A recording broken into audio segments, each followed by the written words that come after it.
చంద్రబాబుకు అనుకూలంగా సర్వేలు లేవన్నారు వైఎస్ఆర్సీపీ ప్రధాన కార్యదర్శి సజ్జల రామకృష్ణారెడ్డి. చంద్రబాబుకు బలం ఉంటే పొత్తులెందుకని ప్రశ్నించారు. వాలంటీర్ల గురించి తాము గర్వంగా ఫీల్ అవుతున్నామన్నారు. జన్మభూమి కమిటీల పేరుతో బాబు మాఫియా గ్యాంగ్ను తయారు చేశారని విమర్శించారు సజ్జల. 5 ఏళ్ల తర్వాత ఇప్పుడు మళ్ళీ అదే చంద్రబాబు నాయుడు నానా రకాలుగా అన్ని రకాలుగా అబద్ధ ప్రచారాలు విష ప్రచారాలు చేసి అలాగే ఎక్కడున్న A to Z వరకు అందరినీ ఎక్కడ కూడగట్టుకొని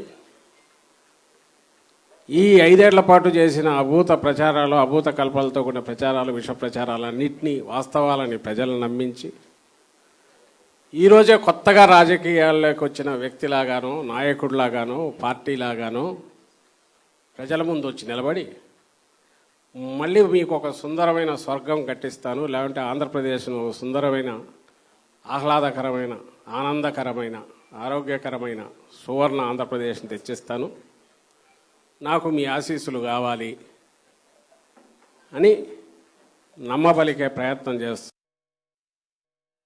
ఏది చంద్రబాబు కాదో అదే చంద్రబాబుని, ఏది జగన్మోహన్ రెడ్డో అది కాదు జగన్మోహన్ రెడ్డిని. ఈరోజు జగన్మోహన్ రెడ్డి గారు ఏది చేస్తున్నాడో అవన్నీ తానే చేసినట్టుగా, తాను చేసినవన్నీ ఈరోజు జగన్మోహన్ రెడ్డి గారు చేసినట్టుగా అభివృద్ధి పరంగా కానీ సంక్షేమ పరంగా కానీ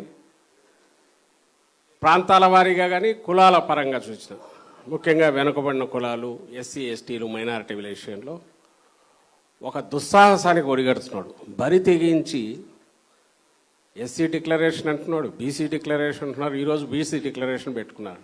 ఇది కొత్తగా పార్టీ పెట్టిన వాళ్ళు లేక అధికారం లేక ఎప్పుడు వచ్చే అవకాశం లేని కమ్యూనిస్ట్ పార్టీలు లాంటివి ఎవరన్నా పెట్టుకుంటే అర్థం ఉంటుంది. అంటే మేము వస్తే ఇదిగో పొడిచేవాళ్ళం అని చెప్పడానికో, మాకు అవకాశం వచ్చి ఇంత చూపించే వాళ్ళ మీద చెప్పడానికో అవకాశం ఉంటుంది. నువ్వు 3 సార్లు ముఖ్యమంత్రి అయ్యి 14 ఏళ్ళు ముఖ్యమంత్రిగా ఉండి ప్రజలు అవకాశం ఇచ్చిన ప్రతిసారి సరే 95లో అంటే నీ సొంతం కాదు, మీ మామను దించో వెన్నుపోటు పొడిచో కబ్జా చేసుకున్న అధికారం కాబట్టి అనుకోవచ్చు. ఇప్పటికైనా సరే 9 వరకు చూసినాం కాబట్టి రాజశేఖర రెడ్డి ఇట్లా చేసి ఆయన నిలబడిపోయినాడు చరిత్రలో. మనం కూడా అవసాన దశలో ఉన్నాం. ఈ 5 ఏళ్ళు ఏదన్నా మనం కాస్త చేసి ప్రజలకు మళ్ళీ పోయి మళ్ళీ ప్రజల బ్లెస్సింగ్స్ తీసుకొని నా కొడుకుని తెచ్చుకుందాం, ఇదన్నీ ఆలోచించితే బాగానే ఉండేది. మరి 14-19 మధ్య ఏం చేశాడు? అంతకు ముందుకు మించి కంటే కూడా దిగజారి ఇంకా మళ్ళీ ఛాన్స్ లేదు, అవకాశం రాదు, దీపం ఉండగానే ఇల్లు చక్కదిద్దుకోవాలన్నట్టుగా అడ్డంగా పోలవరం దగ్గర మొదలు పెడితే ఇటు అమరావతి వరకు ఇది అది అని కాదు, అన్న క్యాంటీన్ల దగ్గర నుంచి మరుగుదొడ్ల వరకు అది ఇదని వదల్లా.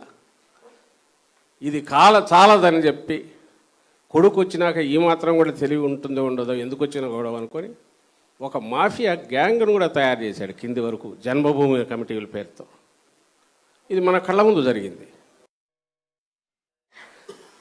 జన్మభూమి కమిటీలు అనేవి ఒక వ్యవస్థనే, అంటే వాళ్ళ ప్రయోజనాలు రక్షించుకోవడానికైనా రేపు మళ్ళీ ఈయనను అధికారంలోకి తెచ్చే రకంగా ఊర్లల్లో కూడా, అంటే సంక్షేమానికని కిందికి రూపాయి ఇస్తే అంతకుముందు ఏదో 40 పైసలు 50 పైసలు పోతుంటే వీళ్ళు వచ్చేసరికి అది 10 పైసలు 20 పైసలకు పడిపోయింది.